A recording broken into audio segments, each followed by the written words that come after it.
首先，双击自动私信功能，保存模板文件到桌面上。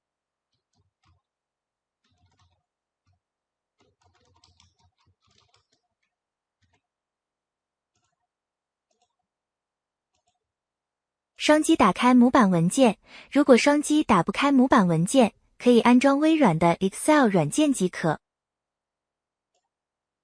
我们按照模板设置即可，设置好后一定要保存哦。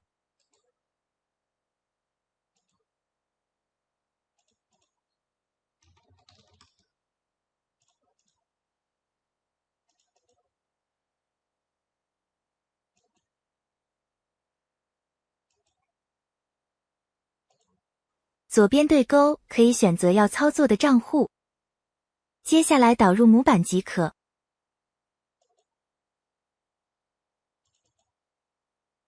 选择平均分配，确定。